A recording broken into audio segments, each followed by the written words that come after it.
پہلے میں یہ تبلیغی جماعت وغیرہ سے بڑا سائٹ پہ رہتا تھا، میں ان سے نہیں ملا کرتا تھا، لیکن ان کے ساتھ جب میرا وقت لگنے لگا تو مجھے پتہ چلا کہ یار یہ تو شاہد افریدی کی موت کی فکر کرتے ہیں، شاہد افریدی اپنی دنیا میں لگا ہوا ہے، شاہد افریدی یہ سمجھ رہے ہیں کہ اس کو موت نہیں آئے گی۔ یہ لوگ ہیں جو شاہد افریدی کو یاد دلاتے ہیں کہ یار شاہد افریدی صاحب آپ نے کل مرنا بھی ہے، کرکٹ کے چھکے چوکے لے کے نہیں جانا ہے، فرشتوں نے کرکٹ کے حوالے سے آپ سے سوالات نہیں کرنے ہیں۔ تو ماحول بہت امپورٹنٹ ہے ہمارے لیے، ہمیں ماحول سے جڑنے کی ضرورت ہے، اللہ رسول کو اور پہچاننے کی ضرورت ہے۔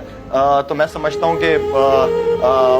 کمزور آدمی ہوں، کوئی فرشتہ نہیں ہوں، فرشتوں کو ہی اللہ نے بغیر گناہ اور غلطیوں کے بنایا، ہم انسان ہیں، غلطیاں ہوتی رہتی ہیں، لیکن آپ کا جو یقین ہے وہ سب سے زیادہ مضبوط ہونا چاہیے۔ نمازیں وغیرہ یہ بعد میں آئی تھی، سب سے پہلے یقین پہ محنت کی گئی تھی، جتنے بھی پیغمبر تھے، صحابہ کرام وغیرہ، انہوں نے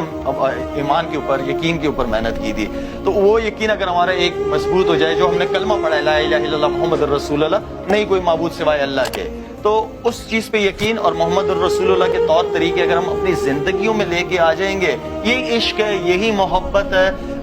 تو میرے خیال میں ہم اس دنیا میں بھی کامیاب ہوں گے، آخرت میں بھی ہوں گے۔ Very well sad.